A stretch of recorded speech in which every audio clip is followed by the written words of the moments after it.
Baik, bismillahirrahmanirrahim. Assalamualaikum warahmatullahi wabarakatuh. Baik, teman-teman sekalian, jadi pada kesempatan kali ini saya ingin membahas beberapa soal dari LKSM GMP Kimia ya. Jadi saya akan membahas untuk kesempatan kali ini saya hanya akan membahas untuk soal-soal yang teori gitu ya. Jadi untuk yang mengenai soal-soal yang ada hitung-hitungannya mungkin akan saya bahas di video yang terpisah. Nah, pada kesempatan kali ini saya akan coba bahas yang teori saja ya. Nah, saya akan coba ambil ya beberapa soal dari sini ya. Kita ambil ini nomor 1 ini teori ya. Jadi ada notasi matematikanya memang tapi masih mengenai teori. Nah, di sini ya diberikan reaksi P plus Q menjadi R. Nah, pernyataan yang benar mengenai laju reaksi dari reaksi tersebut adalah ya. Nah, ingat bahwa laju reaksi itu adalah sebetulnya dari definisinya sendiri laju reaksi adalah bertambahnya produk, berkurangnya reaktan. Produk itu yang di kanan, reaktan yang di kiri. Maka bisa kita lihat bahwa kita bisa dapatkan beberapa definisi dari reaksi ini dengan menggunakan definisi dari laju reaksi. Berarti dari reaksi ini dapat dinyatakan sebagai laju reaksi itu adalah berkurangnya konsentrasi P tiap satuan waktu, bisa juga didefinisikan sebagai berkurangnya konsentrasi Q tiap satuan waktu, atau bisa juga didefinisikan sebagai bertambahnya konsentrasi R tiap satuan waktu. Nah, maka kita cari dari pilihan ini manakah yang paling tepat. Yang paling tepat adalah yang A ya. Yang A karena ini menyatakan bahwa di sini ada simbol negatif, artinya dia berkurang, menunjukkan pengurangan daripada konsentrasi tiap satuan waktu. Maka kita tulis di sini alasannya, jawabannya kita pilih A ya. Jawabannya kita pilih A. Alasannya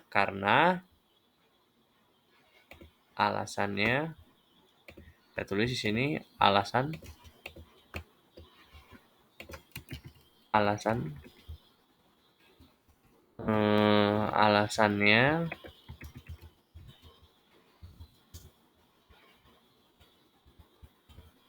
karena P merupakan reaktan dan reaktan menurut definisi laju reaksi itu berkurang tiap satuan waktu. Oke, nah ini alasannya ya. Oke, jelas ya. Baik. Mungkin berarti seperti itu gitu ya.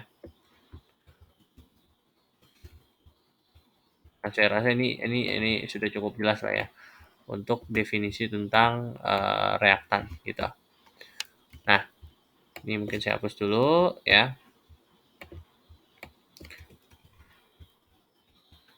Oke, good.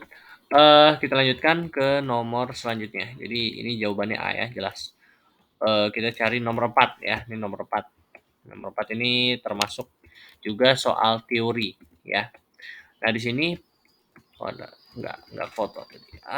Nah ini saya foto. Nah, di sini kita dapat soalnya. Nah, di sini diketahui bahwa sebentar ya.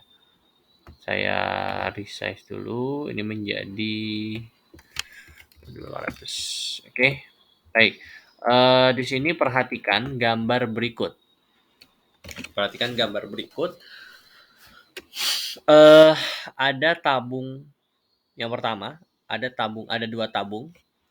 Tabung pertama itu berisi 0,2 gram serbuk seng dengan HCl-nya 1 molar dan ternyata waktu untuk menyelesaikan reaksinya adalah 35 detik. Nah, pada tabung yang kedua ada 0,2 gram serbuk seng juga, tetapi konsentrasinya HCl-nya konsentrasi HCl-nya adalah 2 molar. Sini 1 molar, ini 2 molar. Ternyata waktu dari laju reaksi itu terjadi, itu hanya dibutuhkan 10 detik. Nah, serbuk seng itu dimasukkan ke dalam larutan HCl. Jadi, ada 2 larutan HCl dengan kemolaran yang berbeda, dimasukkan serbuk seng dengan luas permukaan yang sama, yaitu sama-sama serbuk. Nah, yang ditanya di sini adalah secara berurutan yang berfungsi sebagai variabel manipulasi, variabel respon, dan variabel kontrol itu apa? Oke, jadi di sini eh, kalau misalkan melihat dari percobaannya, berarti kita di sini harus melihat manakah variabel manipulasi, variabel respon, dan variabel kontrol. Bagaimana cara kita menentukannya? Nah, kita menggunakan definisi dari masing-masing variabel aja. Apa sih sebetulnya variabel manipulasi? Variabel manipulasi adalah variabel yang kita ubah-ubah hasilnya, yang kita ubah-ubah nilainya, sehingga nantinya variabel respon ikut berubah dikarenakan perubahan dari variabel manipulasi tersebut. Ya, itu yang disebut dengan variabel manipulasi atau variabel yang diubah-ubah. Kita lihat di sini, jikalau kita lihat di sini, ya, di sini sama-sama HCl juga. Di sini dua-duanya, kedua tabung itu sama-sama HCl. Tetapi kemolarannya tuh berbeda. Maka yang diubah-ubah adalah HCl-nya di sini. Ya, HCl-nya yang diubah-ubah. Yang satu 1 molar, yang satu 2 molar. Sedangkan si seng itu sama-sama masanya sama dan juga bentuknya sama. Luas permukaannya sama-sama serbuk. Maka yang diubah-ubah atau variabel manipulasinya di sini adalah HCl karena itu adalah variabel. Lihat, ini yang diubah-ubah. Ini 1 molar, ini 2 molar gitu. Oke, jadi seperti itu. Nah, lalu kita lihat di sini. Berarti variabel manipulasinya saya tulis di sini ya. Ini jawaban alasan ya. Alasannya ya kita memilih ini variabel manipulasinya itu adalah ini. Nah, ini variabel manipulasinya tadi adalah massa seng ya. Massa dari si seng. Bentar, saya ubah dulu ya. Baik. Oke. Oke, baik. Kita lanjutkan. Alasan berarti tadi variabel bebas atau variabel manipulasi ya, sama aja ya. Variabel manipulasinya adalah konsentrasi dari HCl tersebut. Karena yang satu 2 molar, yang satu 1 molar gitu ya. Oke, baik. Variabel bebasnya adalah konsentrasi HCl. Lalu selanjutnya variabel respon. Variabel respon itu adalah variabel yang dia itu nilainya berubah akibat dari diubahnya variabel bebas. Kita lihat di sini bahwa pada tabung yang pertama kalau misalkan HCl-nya 1 molar, waktu dari reaksinya itu adalah 35 detik. Sedangkan pada tabung yang kedua jika HCl-nya 2 molar, itu waktu reaksinya 10 detik. Maka si waktu ini dia berubah akibat diubahnya dari si HCl. Yang mana HCl ini adalah variabel bebas. Maka waktu ini adalah variabel respon, yaitu variabel yang berubah dikarenakan diubah-ubahnya nilai dari variabel bebas. Maka variabel responnya adalah waktu gitu atau waktu reaksi. Kemudian untuk variabel kontrol ini adalah variabel yang nilainya itu tetap atau tidak berubah-ubah sepanjang percobaan. Dalam percobaan ini, baik di tabung yang pertama dengan tabung yang kedua, yang nilainya tetap itu apa? Ya massa dari seng itu. Lihat bahwa pada kedua tabung itu massanya sama, yaitu sama-sama 0,2 gram. Maka variabel kontrolnya adalah massa dari si seng. Maka melihat dari jawabannya, kita harus memilih opsi yang massa konsentrasi HCl, waktu, dan massa seng. Nah, ini berarti jawabannya yang B. Konsentrasi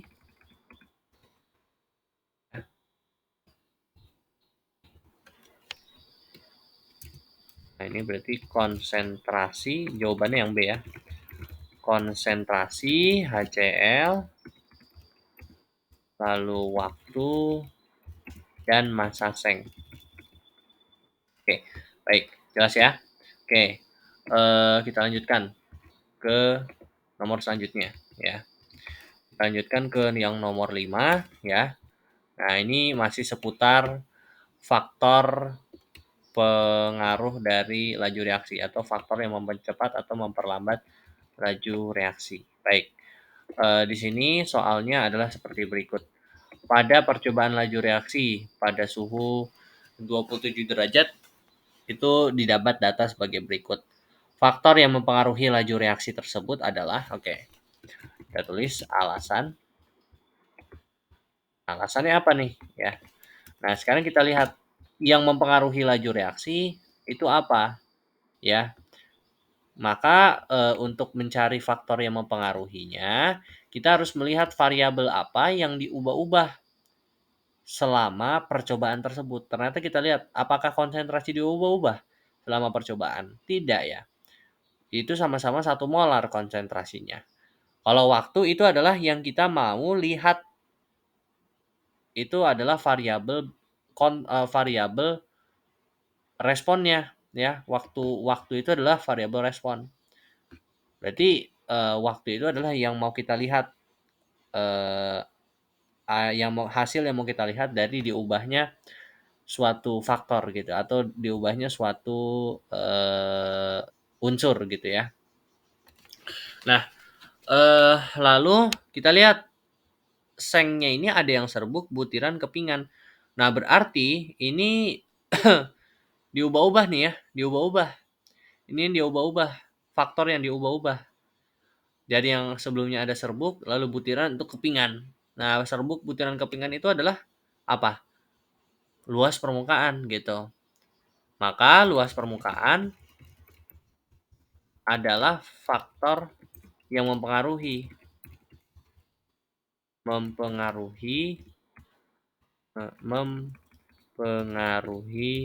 laju reaksi pada percobaan di atas. Kenapa? Ya, karena dia nilainya diubah-ubah. Nah, apakah waktu termasuk ya? Enggak. Kalau waktu enggak termasuk. Kenapa? Karena itu adalah variabel yang mau kita lihat perubahannya dari diubah-ubahnya variabel bebas gitu. Maka waktu ini bukan termasuk pada faktor yang mempengaruhi laju reaksi. Apakah kalau misalkan waktunya 10 detik, 25 detik itu berpengaruh ke laju reaksi? Enggak, tidak berubah gitu ya. Justru itu yang mau kita lihat itu dari waktunya, ini kita nilai apakah dia laju reaksinya makin cepat atau dia makin lambat dari waktunya begitu. Oke, seperti itu ya. Oke, jelas ya. Baik, seperti itu. Nah, sekarang kita lanjut ke yang nomor 6. Nah, nomor 6 ini mengenai faktor yang mempengaruhi ini ya masih mengenai faktor laju reaksi. Baik, di sini kita lihat soalnya direaksikan masing-masing 5 liter, 5 ml larutan HCl dan Na2S2O3 dengan reaksi sebagai berikut. Nah, di sini dikasih HCl-nya ada yang 1 molar, 2 molar, 3 molar. Na2S2O3-nya itu 0,1 molar ya sepanjang reaksi, lalu waktunya sekian. Nah, faktor yang mempengaruhi laju terbentuknya endapan belerang ini sebetulnya sama dengan soal yang tadi ya. Sama dengan soal yang tadi ya. Jadi kalau waktu itu udah nggak mungkin ya. Pokoknya waktu itu adalah digunakan sebagai patokan untuk menentukan laju reaksinya, bukan faktor yang mempengaruhi gitu. Jadi waktu itu adalah variabel yang sebetulnya kita lihat perubahannya dari diubah-ubahnya faktor-faktor yang lain atau variabel bebas gitu ya maksudnya ya, variabel bebas. Maka tidak mungkin dia bertindak sebagai faktor yang mempengaruhi laju reaksi ya. Karena itu yang mau kita lihat malah. Jadi berdasarkan waktu apakah laju reaksinya dipercepat atau diperlambat gitu. Berarti kita lihatnya apa? HCl dan Na2S2O3. Oh, ternyata kita lihat Na2S2O3 ini tetap. Berarti nggak mungkin dong dia mempengaruhi waktunya atau laju reaksinya. Maka yang tepat adalah konsentrasi HCl mempengaruhi reaksi ya, dia mempengaruhi reaksi. Karena HCl itu bertindak sebagai variabel bebas yang mempengaruhi laju reaksi dinilai berdasarkan waktu reaksi dari masing-masing percobaan. Oke. Nah, jadi soalnya kalau misalkan diubah-ubah dia waktunya terpengaruh, berarti HCl ini adalah faktor yang mempengaruhi gitu ya. Baiklah. Oke. Sekarang kita lihat di soal selanjutnya. Soal mana nih yang tidak melibatkan hitung-hitungan. Nah, ini nomor 12. Nomor 12 ini ya, suatu reaksi Mg solid tambah 2 HCl aki menjadi MgCl2 aki tambah H2 gas. Data percobaan sebagai berikut. Nah, ditanya harga P, Q, dan R itu adalah nah ini berkaitan dengan luas permukaan ya. Berkaitan dengan faktor yang mempengaruhi laju reaksi. Nah, ini kita lihat ya bahwa kira-kira variabel yang menjadi variabel bebas dari percobaan ini tuh apa? HCl-nya tetap, berarti nggak mungkin HCl. HCl-nya soalnya sebanyak reaksi 3 molar mulu. Maka yang kita lihat adalah waktu kan nggak mungkin ya. Tadi kan sudah kita bicarakan. Maka yang menjadi patokan adalah atau variabel bebas adalah lempeng ini ya, dan luas permukaan dari si magnesium. Nah, di sini adalah lempengan, serbuk, dan butiran gitu. Nah, yang ditanya adalah harga P, Q, dan R adalah, nah tapi kita lihat dulu, untuk menentukan harga P, Q, dan R, kita lihat dulu P, Q, R ini menyangkut mengenai apa sih, mengatakan tentang apa, memberikan keterangan tentang apa. Ternyata P, Q, R ini memberikan keterangan tentang waktu reaksi. Nah, kita tahu bahwa semakin luas permukaan dari suatu objek, maka waktu reaksinya malah semakin cepat ya. Ya, dia berbanding terbalik malah. Jadi kalau misalkan luas permukaannya semakin luas, maka dia waktu reaksinya semakin cepat. Artinya nilainya semakin turun gitu malah ya. Jadi serbuk ini, jadi luas permukaan ya mana tuh? Nah, sini alasan. Jadi luas permukaan berbanding terbalik dengan waktu. Jika luas permukaan semakin luas, maka waktunya semakin kecil ya, atau waktu yang diperlukan itu semakin pendek atau semakin kecil gitu. Nah, kita tahu bahwa butiran urutan kecepatan dari suatu reaksi. Jadi yang pertama, yang paling cepat itu adalah serbuk. Paling cepat serbuk, kedua butiran, ketiga lempengan. Jadi itu berdasarkan ini ya. Jadi kalau berdasarkan laju reaksinya yang paling cepat tuh serbuk, yang paling cepat tuh serbuk, lalu butiran berarti di lempengan. Berarti yang waktunya paling kecil itu yang mana? Ya sudah pasti adalah yang serbuk, karena serbuk ini punya waktu reaksi yang paling cepat gitu. Maka nanti nilai Q-nya kecil. Berarti Q ini yang terkecil. Q terkecil. Nah, diikat ya, Q ini terkecil. Lalu butiran. Butiran ya, berarti butiran ini dia waktunya yang di pertengahan ya, dia lama enggak, cepat enggak, maka dia R. Nah, sedangkan lempengan itu dia waktu reaksinya yang paling lama. Bukan malah. laju reaksinya yang paling lama. Berarti ntar waktunya bakal yang paling lama gitu. Maka si waktu reaksinya itu bakal gede. Maka urutannya adalah Q dulu, ya urutan reaksinya itu waktu reaksinya itu Q dulu dari yang terkecil ya. Q dulu, baru R, baru P ya. Maka kalau misalkan kita lihat dari opsi, nilai Q itu yang terkecil kan pasti, R itu yang kedua terkecil, P itu yang ketiga terkecil. Maka lihat dari sini maka jawabannya adalah yang D ya. Kenapa D? Karena nilai P itu yang paling besar, lalu R yang kedua paling besar, dan Q adalah yang terkecil. Nah, maka di sini kita tuliskan waktunya semakin kecil. Jika luas permukaan semakin luas, maka waktunya semakin kecil. Serbuk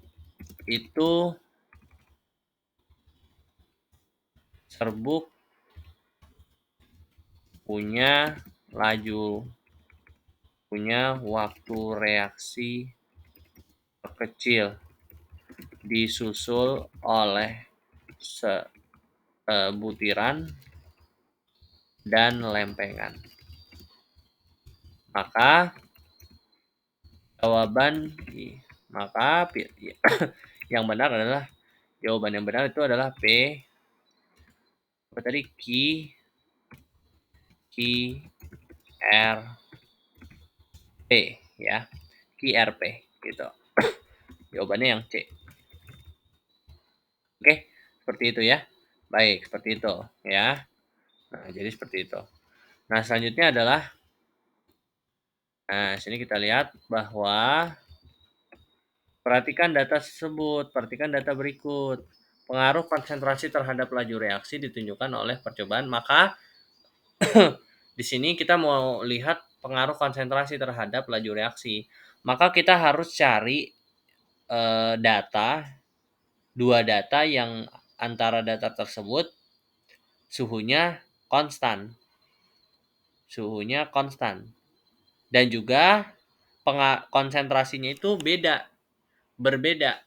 Nggak boleh sama, karena kita ingin mencari pengaruh konsentrasi. Kalau mau dicari pengaruh konsentrasi, maka nilai konsentrasinya harus beda antara satu data sama data yang lain. Maka di sini karena suhunya sama semua, kita bisa hiraukan. Maka kita cari pasangan data yang HCl-nya itu konsentrasinya berbeda. 1:2 itu satu konsentrasi, maka tidak bisa kita pakai. Kalau 1:3, apakah bisa? Nah, dia berbeda konsentrasinya, tapi karena di sini kita hanya mau mencari pengaruh konsentrasi, artinya variabel yang lain itu harus konstan. Kalau misalkan suhunya dia 30, maka suhunya juga 30. Kalau misalkan bentuk luas permukaannya itu keping, kalau mau dibandingkan konsentrasinya ya berarti keping juga. Kalau misalkan dia keping, harus keping juga. Kalau misalkan dia 30 derajat, 30 derajat juga. Jadi harus sama gitunya. Harus sama variabelnya gitu. Yang hanya berubah adalah yang pengaruh konsentrasi. 1:3 apakah kira-kira bisa? Wah, dia nilai HCl-nya beda, luas permukaannya tapi sama, suhunya juga sama. Nah, ini menarik. Berarti sepertinya 1 dan 3 ini kandidat kita nih. Tapi kita lihat dulu.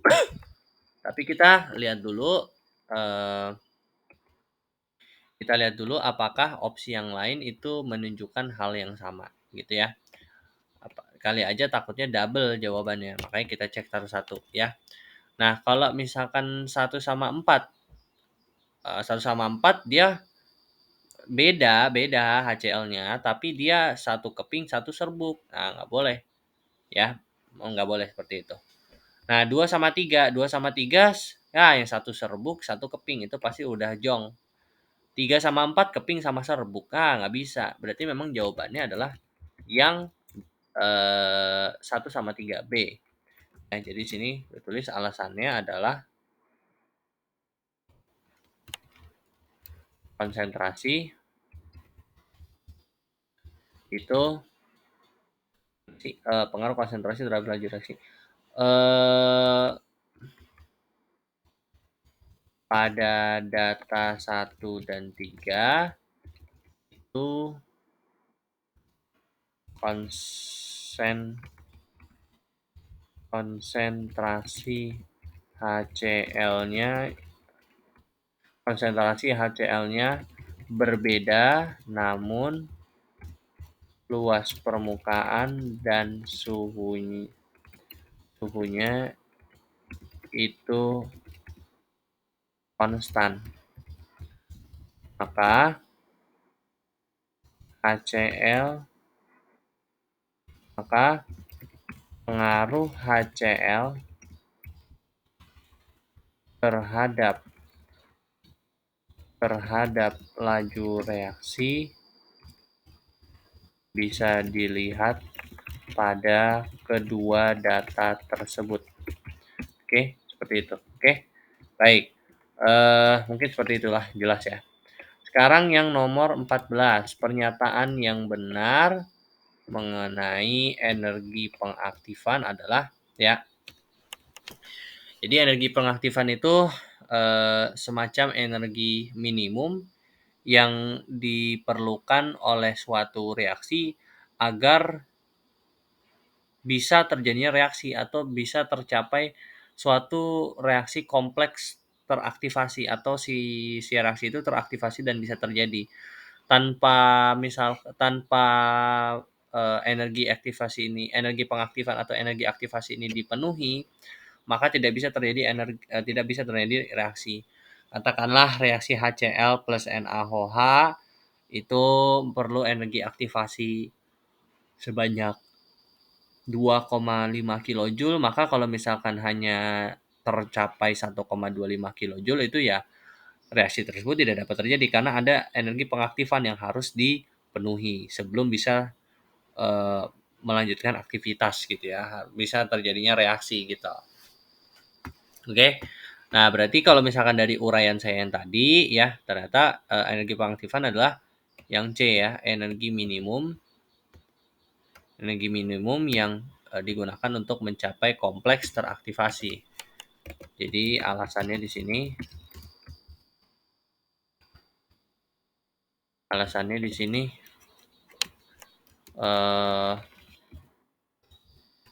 energi yang digunakan untuk mengaktifkan suatu reaksi atau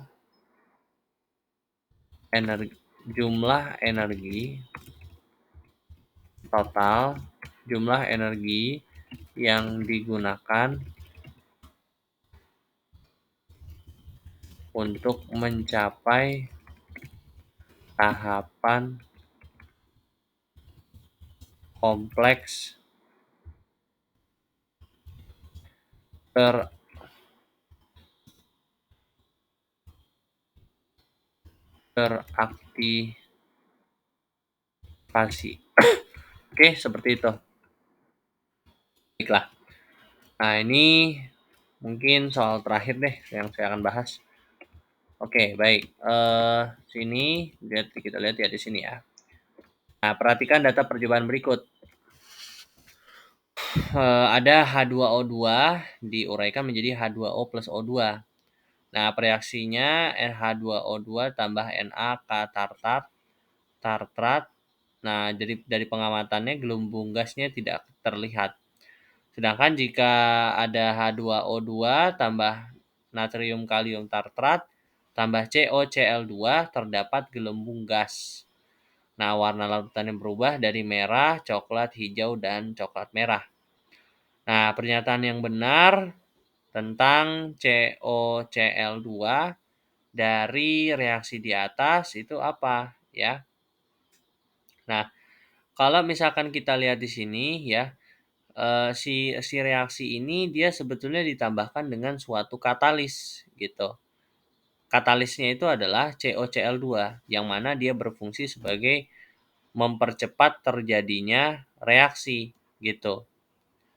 Mempercepat terjadinya reaksi, namun dia tidak mempengaruhi hasil dari reaksi tersebut gitu. Ya. Nah, maka di sini bisa kita lihat ya bahwa yang paling tepat adalah COCL ini COCL2 ini dia berfungsi sebagai mempercepat terjadinya reaksi dan tidak mempengaruhi hasil reaksi, ya. Nah, itu adalah definisi katalis gitu ya. Nah, kenapa kita tidak memilih yang B, padahal dia benar tuh bertindak sebagai katalis, dia memang benar bertindak sebagai katalis. Tapi alasannya salah, karena dapat merubah warna larutan. Enggak, harusnya katalis itu tidak merubah warna larutan atau tidak mempengaruhi reaksi. Kalau dia merubah warna larutan berarti dia mempengaruhi reaksi. Padahal COCl2 atau katalis itu pada intinya dia hanya mengubah jalannya reaksi, tapi tidak mengubah hasil dari reaksi gitu. Nah, terlibat dalam reaksi dan mempengaruhi hasil reaksi tidak ya, COCl2 katalis jadi tidak mempengaruhi. Tidak terlibat dalam proses reaksi. Tidak terlibat dalam proses reaksi. Dia terlibat dalam proses reaksi, cuman dia tidak mempengaruhi hasil dari reaksi, tapi dia terlibat gitu. Jadi tetap terlibat ya, bukan berarti dia nggak terlibat gitu ya. Nah, lalu selanjutnya bertindak sebagai inhibitor.